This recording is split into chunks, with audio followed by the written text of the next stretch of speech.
So good morning and welcome to the Parents and Caregivers as Partners Conference 2024. We're very happy to be here. And before we commence, I'm going to do the land acknowledgement. The land we are meeting on is the traditional territory of many nations, including the Mississaugas of the Credit, the Anishinaabeg, the Chippewa, the Haudenosaunee, and the Wendat peoples, and is now home to many diverse First Nations, Inuit, and Métis people. We also acknowledge that Toronto is covered by Treaty 13, signed with the Mississaugas of the Credit, and the Williams Treaty, signed with multiple Mississaugas and Chippewa bands. Thank you. All right, so today our topic is from judgment to curiosity with your child. And before we commence, I'll just say a few words about who we are. My name is Ekaterina, and I'm the founder and one of the life and executive coaches over at the Inner Pace Coaching. We are a practice of coaches that is dedicated to success coaching, and we empathize a holistic and individualized approach that guides families as well as individuals in navigating different paths, challenges in their life, and hopefully help them find a solution to that. And Ricardo, if you could speak a little bit about yourself. Yes. Hi, my name is Ricardo Francis. I'm also with the Inner Pace, and I'm a life coach. And as well, I also work for the Toronto District School Board as a parent caregiver community engagement worker, and I do everything school council. Okay. What were we talking about today? Well, it should be what are we talking about today? We're talking about your child's success starts at home with a safe, open, and supportive environment where we allow children to discuss their feelings and needs. And one of the things I noticed with the guest speaker today was about children feeling safe to actually have those conversations. One of the things that we're always going to encounter is generational differences. We had that with our own parents. We're going to have it with our children. But the key is to building understanding between you and your child. Today, we'll explore ways to create a nurturing space that supports wellness, joy, and a positive future for your child. So biases and judgments is where we want to start exploring. How do we create them? But first, Ricardo, if you could speak a little bit about what they are. Okay, a bias is an unfair preference for one idea based on how we feel or our values, or while ignoring the realities and facts. And a judgment is the ability to make decisions wisely or poorly based on information we know or don't know, or what we wish to be true or want to be true.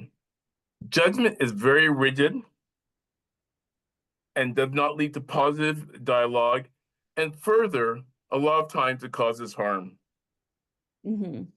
And of course, we want to also speak to how do we create them? And again, that comes from lived experience. So whether this is something that we learned from our family, from our culture, different traditions, society where we might have grown up, all of these things shape our opinions, biases, and judgments.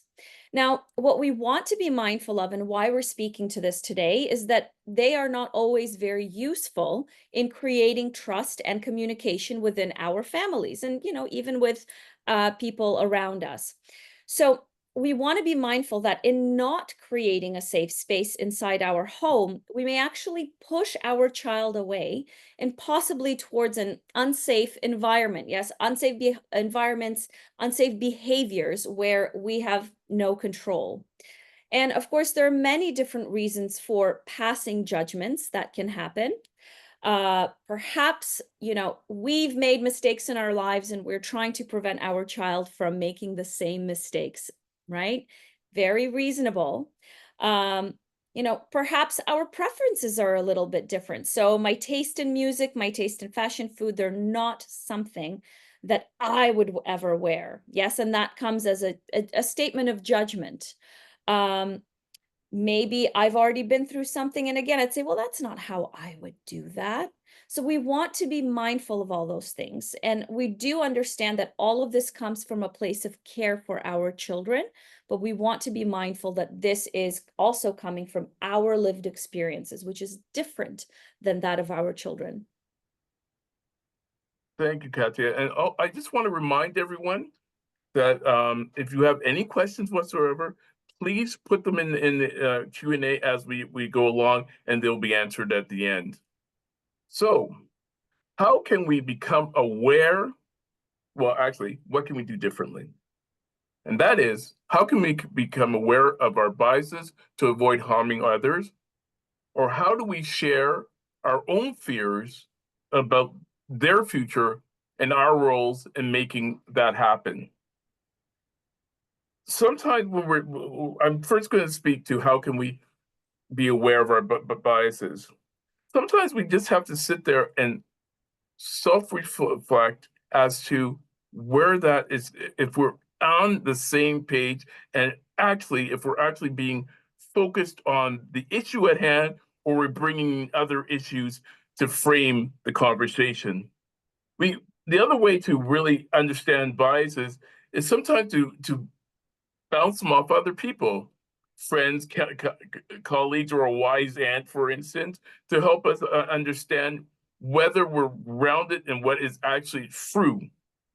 And we also can learn from diverse perspectives.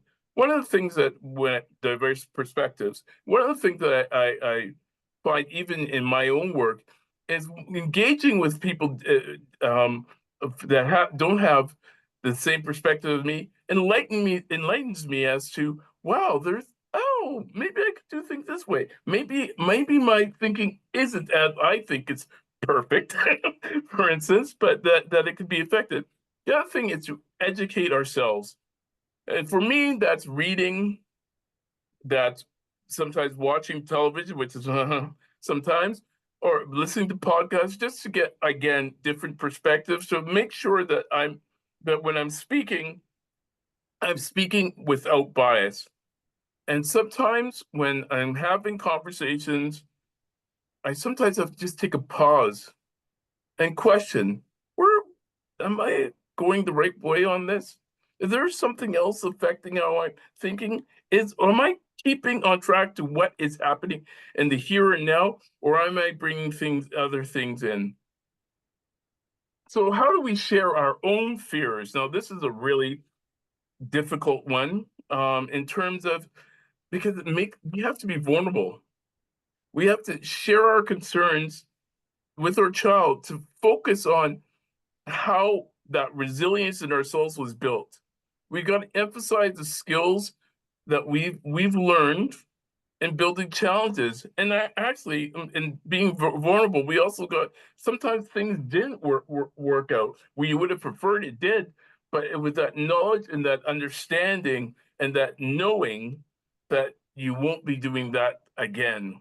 And so you're giving your child experience without actually letting them experiences, and just highlight that you're here to support them and keep the message positive and future focused for your child to really learn and and understand and have that connection with you on a deeper level. Okay, curiosity. What is curiosity, and why is it important? Curiosity is our desire to learn and explore new things, which is essential for growth, creativity, and problem solving, as it drives us to seek understanding and adapt to the world around us, which is totally opposite of judgment, which is all about, I know better, I don't have to learn anything more, this is the way it is. So why is curiosity, where can we find curiosity in our lives? We find curiosity in our lives whenever we ask questions, explore new ideas, or listen to others' perspectives without jumping to conclusions. Whether it's learning about different cultures, trying new things, or having open conversations with our children and others, curiosity is our opportunity to explore. Experiencing, experiencing curiosity is exciting and empowering. It's just like you're going out there and it's like everything's a wonderment for it, and it's really joyful as it leads us to new discoveries and insights. Curiosity makes us feel engaged and inspired and fuels our desire to learn and grow. And we wanted to speak to a few examples of judgment versus what curiosity may sound like. And we are aware that we're speaking to people with children at different stages in their lives, from elementary all the way to high school age, maybe even beyond. So, some examples of a judgment statement. So, as the weather's getting cold, our kids are not very inclined to put on their coats sometimes.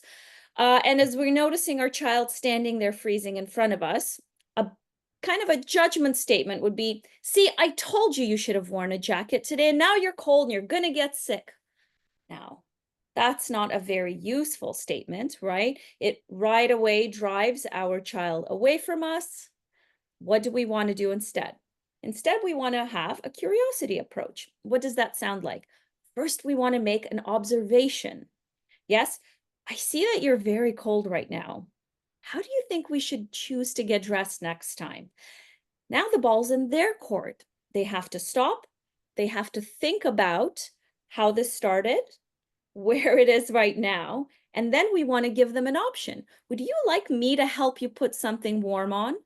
Now they have three choices. They can stay cold. That's their choice.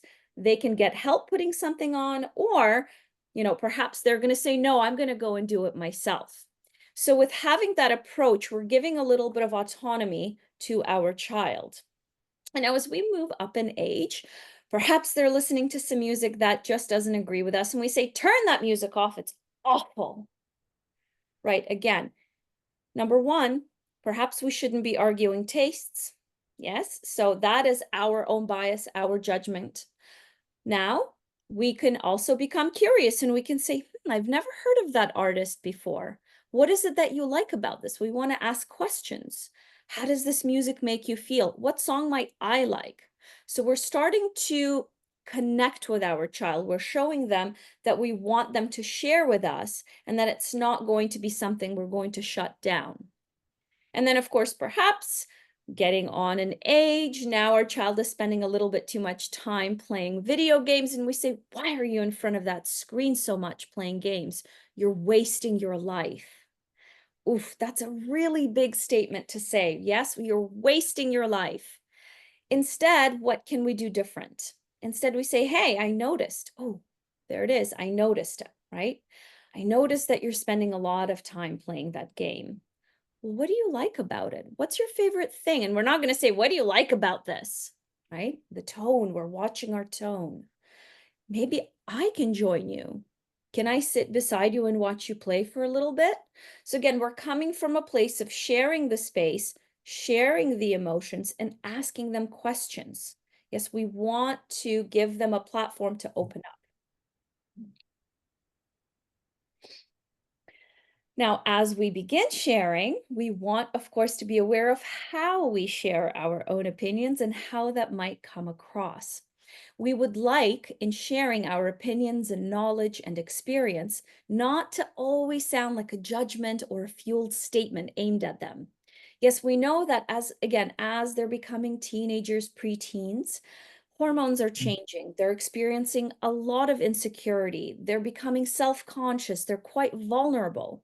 Yes, and when we're as their parent or caregiver, when we're someone who's supposed to love them unconditionally and do, but when we criticize them, yes, and we're not talking once in a while, but every day, yes, maybe more than once a day, it's a big blow to their mental well-being and ego. Yes, and their self-esteem also takes a bit of a plunge. So if we're making these labels and judgments quite often, well, then they begin to pull away.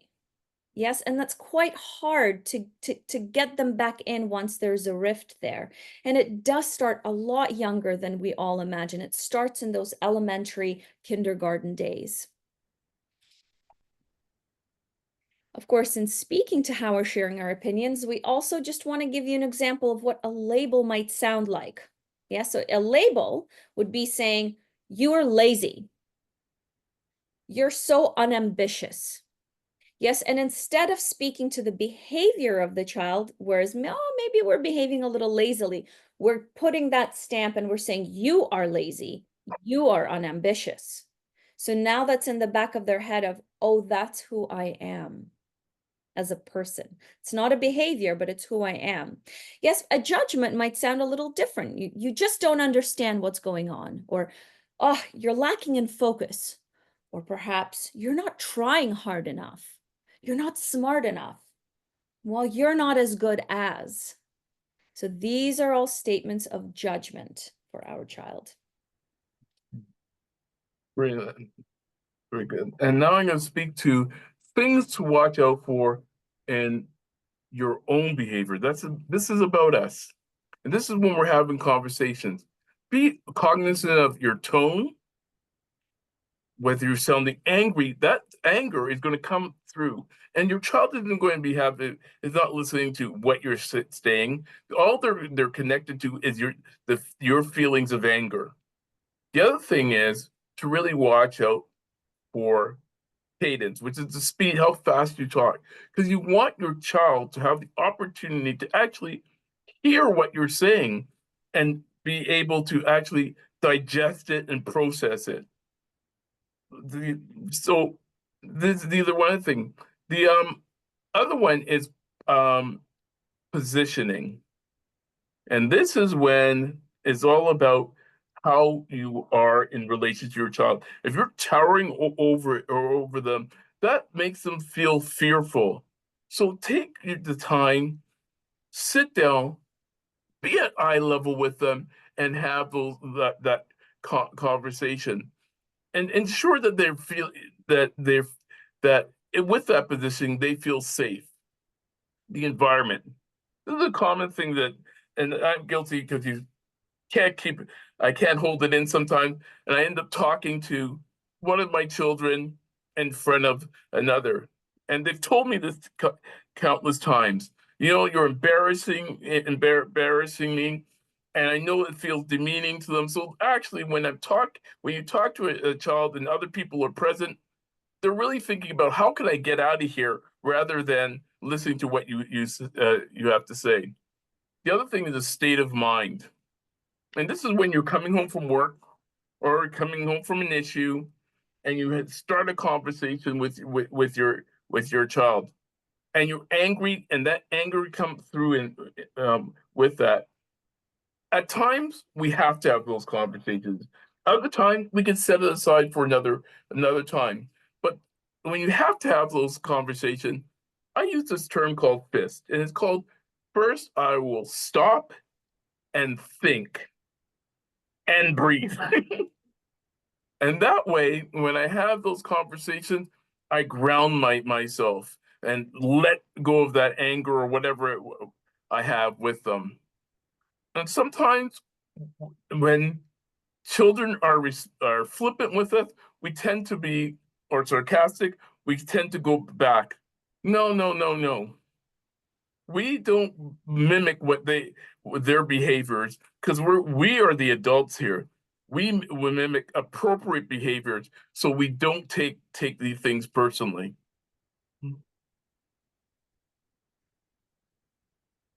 Okay, creating space for listening and sharing. Just going to read this. In order for us to create a common space for conversations around disagreements or different tastes, we need to let things go. Our own biases, referring to our own biases and prejudices, and create a trusting environment where our child is wanting to share without fear of judgment or consequences. This is huge because a lot of times when we come to a conversation with our child, you don't want them already feeling, oh my God, here it comes, lecture time, and they're thinking about and they're not thinking about what you're saying. When a child expresses a goal like wanting to be a Disney character, which avoid dismissing it or lecturing. Instead, stay open, which Kathy had mentioned before, and consider their passion. Discuss ways to help them explore it thoughtfully. Through this process, sometimes they realize, that's not really what I want to be. But you've given them the opportunity to process this. And we got to understand that maybe sometimes our child doesn't feel comfortable doing something or feel they can't do things or feel they're struggling. This is your opportunity to listen and learn, identify their barriers, process with them, and plan with your child because being curious means. What does being curious mean? Right. So when we're talking about what it means to be curious, we are right away coming from a place of this childlike wonder. We want to create a space for listening and sharing for everybody. We want to ask. Yes, and we want to give you guys just a bit of an example. So, a very popular one, my 11-year-old is guilty of this, is saying, well, I want to be a YouTuber. Yes, and I'm sure we all have heard this from quite a few kids. So we want to use this as a little example of things that we could do in a conversation with our child. Well, first we have to ask, we become curious. Why is being a YouTuber so enticing to you? Perhaps we want to reel it back and say, what is a YouTuber? What do you think they do? Right? We're going to ask them as many questions to get them to think about this path as possible, right? We can ask, well, what inspires you to take this path? How interesting. Yes, then we want to, of course, provide tools. We say, is there anything you need help with in order to pursue this? Yes. Do you want to learn about videography? Yes. So our job here is to listen, it is to learn, and to not talk back. Now, I know everybody's thinking, how do I not talk back? What we mean by not talking back is by not coming again from a place of that judgment and bias and saying that's a bad idea, right? Is right away shutting things down. But instead, instead of saying talking back, we say sharing ideas, creating paths and opportunities. Yes, so we want to try to the very best of our abilities to keep all of those inner thoughts, and Ricardo will be speaking to learning how to listen a little bit later on, but to keep those thoughts inside in the back of our head so that we may create an atmosphere of sharing. Yes.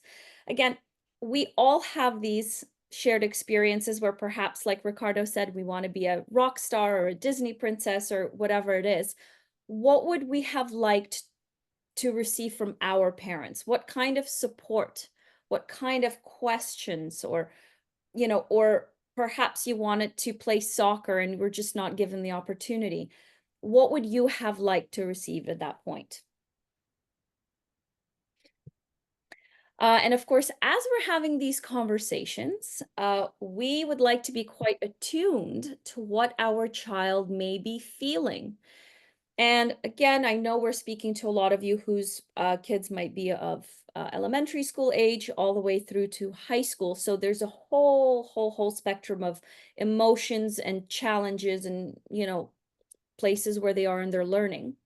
We want to be mindful, however, that as we are sharing with our child, if we make comments that could be demeaning, they could be mean or overly critical, they might no longer feel safe. Yes, and that's quite a big impact. What does that mean? It means they might feel feelings like shame. Yes, if I'm saying, well, at your age, I was doing so and so. Oh, they're going to say, oh, well, I'm not doing that. That's a feeling of shame. They're pulling back. Neglect. And neglect doesn't always mean that we're not spending enough time with them, but emotional neglect where they don't feel supported, they don't feel heard. Yes, a fear of failure is another big one. And we're all human. We all feel these things, even as adults. Yes, when they experience something that's a big blow, perhaps for the first time they got a really bad mark, they failed. Yes, um, they're going to, unless there's a system of support saying, you know what, it's okay. Let's see what went wrong. Let's see how we can do better. Right? They're going to start fearing doing things because they think, oh, I'm just going to fail. Yes. So that really does diminish their self-worth. In some younger kids, this comes out as increased tantruming. Yes. Hitting is a very big one. They don't have the capacity to express their emotions with words. The only other thing they can do is use their body. Lying is a big one, lying in order to avoid a consequence. Yes, perhaps it's sort of saying, oh, no, there was no test, nothing came back. It didn't happen after all. Yeah, right? That's a big one. Avoidance of that consequence. Yes, and of course, a really big one, which we see all through the age spectrum, is giving up without trying. And we very much want to avoid that because it means the curiosity has gone from your child. They don't want to try for the sake of trying anymore. Yes, for that fear of failure. Big thing, fear of failure. Yeah, so now we're going to discuss power dynamics. And it's kind of like being aware of your you, our presence, being responsible party. Your power is working with your child in creating a narrative, not exercising control and judgment. It's an opportunity for us to create opportunities and being okay with criticism. We actually should embrace that. And I'm going to tell you why. When a child is challenging us, they're actually doing what they're supposed to do. They're supposed to be able to create arguments. They're supposed to be able to think for themselves and and be able to demonstrate and show different things or express their feelings. Don't get offended by it because this is the process to which they are learning how to do this. And you want them to have these skills because when they go out to the outside world, you need them to be able to stand up on their own. So really, what you are for your child is a practice theater. Yeah. And so now we're going to start talking about becoming their mentor. And a mentor encourages their curiosity, helping them explore new interests and learn from their mistakes. As a mentor, we provide encouragement and resources, empowering your child to build confidence and resilience. And Kathy, if you could you take on the next one in terms of the guide? Sure. So we also want to think about ourselves as a guide in their life. If we think of a park ranger, for example, it's somebody that knows the lay of the land. We have lived a little bit of life ourselves already, so we sort of know what's going on. A guide will know which are the good tracks to go hiking on, where there might be a bear you don't want to go near. Yes. And so what we want to make sure is that we are providing all of these various avenues. And if they need help, they can come back to us. They can have a safe place to talk, but we are there to guide and not necessarily dictate. One moment. There you go. There we are. Okay. So what that might look like is if our child is showing an affinity for, we used soccer, I think maybe here in the picture. And what we want to do is really provide them with resources. So perhaps they started playing it in kindergarten. They said, oh, this is great. Maybe we can find them a team to join. The TDSB has lots of resources. Perhaps we want them to take private classes. But what we are doing here as their guides is giving them different choices to try things out. Of course, as they grow older, yes, they get a little bit more autonomy. Now they have lots of decisions and choices that they can find out about themselves, that they can implement themselves. Yes. So what we are doing as parents, mentors and guides, we're providing structure for that. Yes. So perhaps, again, another example, our child loves art. They're really good at drawing. Yes. Could this be a possible future hobby for them. Yes, if we're talking about somebody at an elementary level, then, for now we're just developing skills. Perhaps they're taking art classes after school. If we're talking to somebody that's in high school and they're exploring seriously a career path, we are there to help them explore that. Oh, I noticed you also like anime, right? Or video games. Where can your love of art and skills, right, come into play when it comes to a future career? How can we explore this? We look at people within our circle. Perhaps we have a friend that works in a gaming company. Let's connect your child with that person so they can have a conversation and explore what that is like. So, our job here is to provide paths of exploration, money sometimes, yes, financial support, but also it's teaching our kids how to go out and find those resources themselves as well.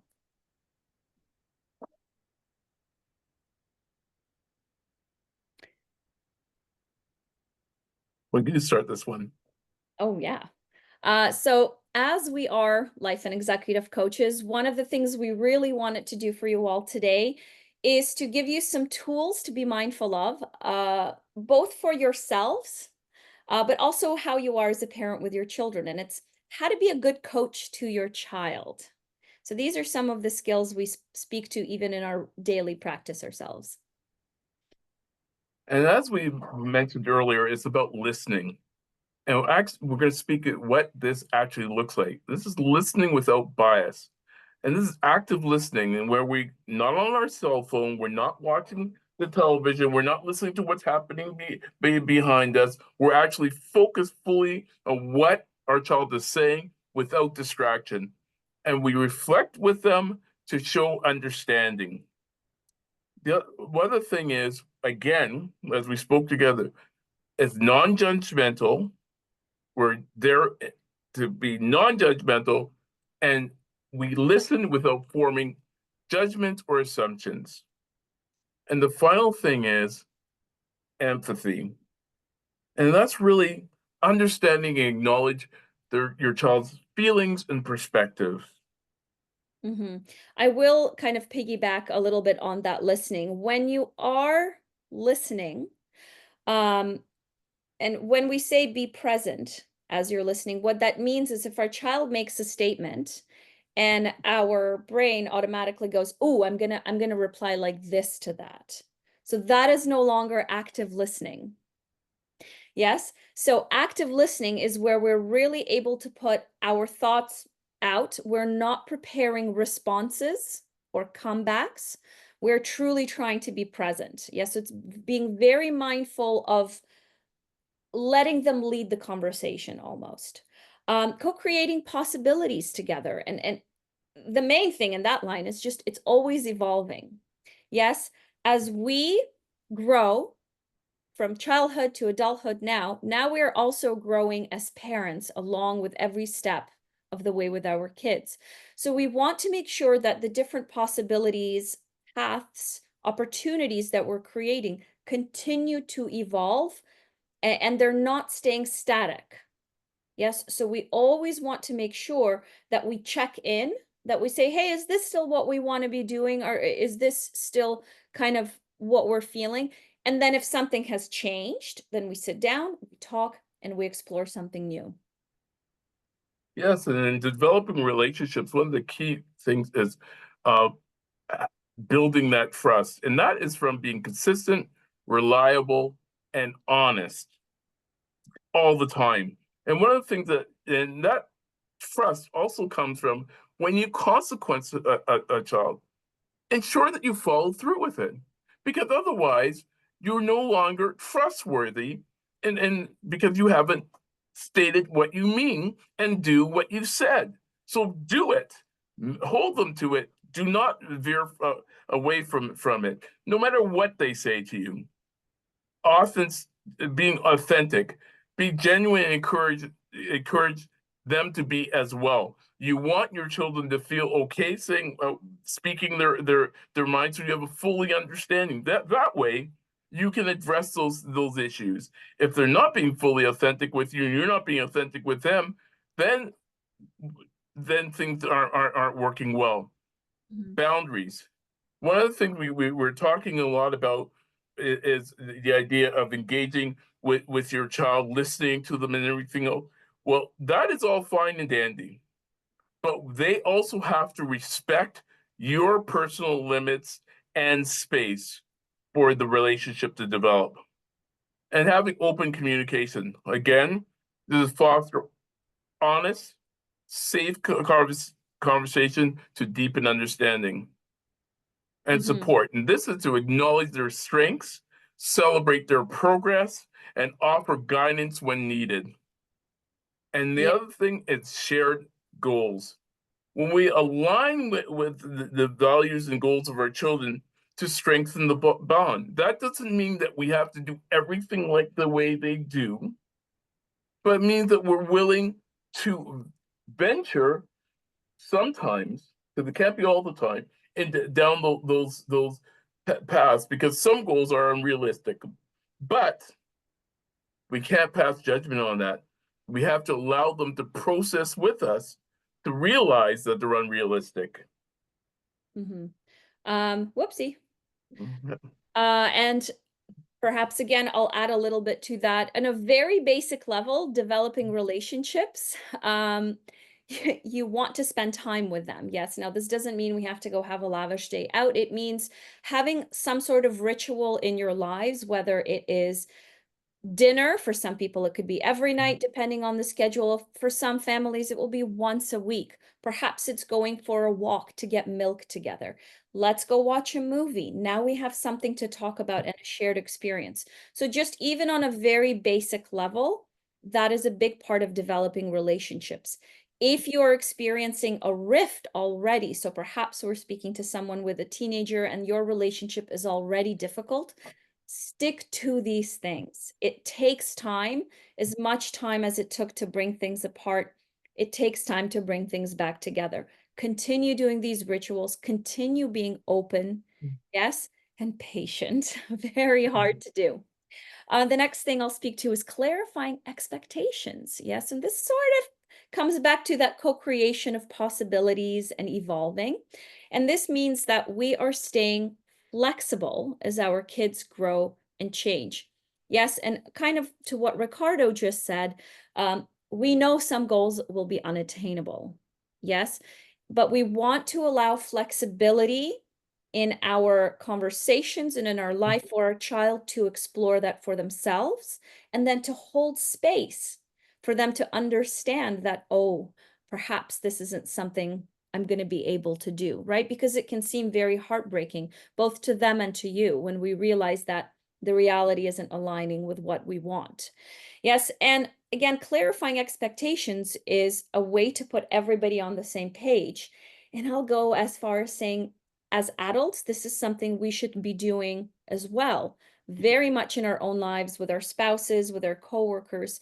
We want to be as clear as possible in bringing our ideas and options and putting everybody in the same place. Yeah, actually, I just want to go back to your other comment about setting aside that time Mm. to be with your. One of the biggest things too is, and we do it, is when we're eating, and one person's eating in one room, another person eating in another room. No, try and bring everyone together. That is the best opportunity to be able to have conversations because you're eating, right? You're already there. And the other thing too is, I think, from my point of view, it also celebrates the person that actually made the meal, and we're all together enjoying that meal together, celebrating what they've done for us. Ricardo, are you doing most of the meal planning at home? No, I don't get I thought that's celebrated. what you like to be celebrated.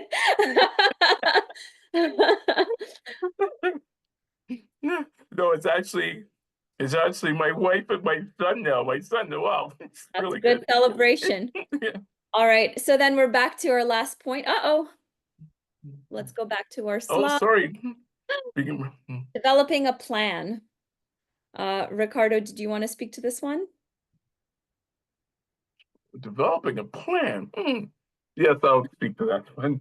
Well, what it is that we're constantly when we're constantly looking at how to approach these things, and that is part of what our planning is, that we're consistently evolving ways to have these conversations, seeing what works for us and what doesn't work for us, and seeing if we are supporting our children and providing them with the encouragement they need. Are we providing them with resources and opportunities that we can't provide ourselves? But we that is part of being a parent or a caregiver, is to go out and find resources and tools to help our child succeed. Mhm. And I just want to add as we finish up that we always want to approach it from a place of understanding and empathy. We were all children and teenagers, right? We were all going through these stages of growth. So we want to make sure that we're all human. We want our child to know we are human as well. And this is a very shared experience. We're all doing this life thing for the first time. Yes.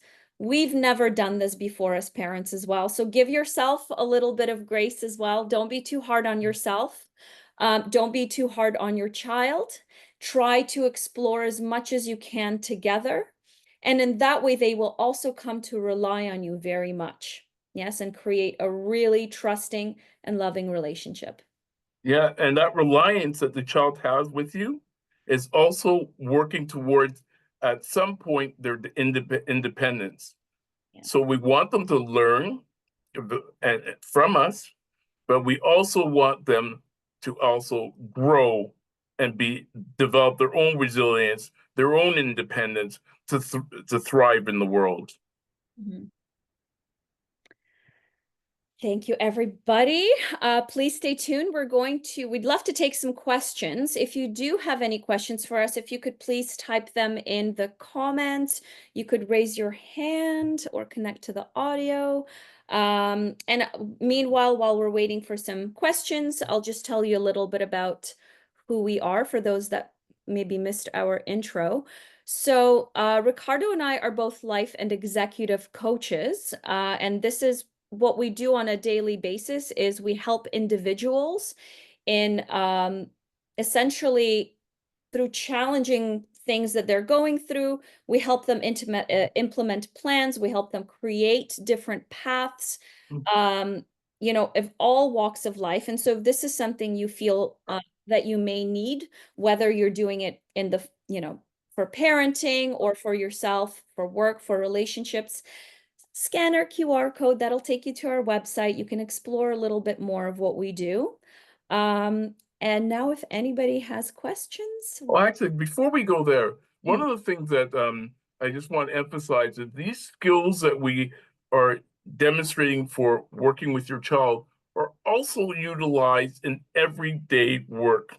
Uh, One of the things that we've, in terms of our practice as coaches, is we bring this understanding, and so that managers can have conversations with their staff in meaningful ways and move things forward in those environments. So that's all I want to say about that. Let's get we're our time is shortening, so we're just going to go to the questions and answers. We're going to stop the recording and do the Q&A. Stop the recording.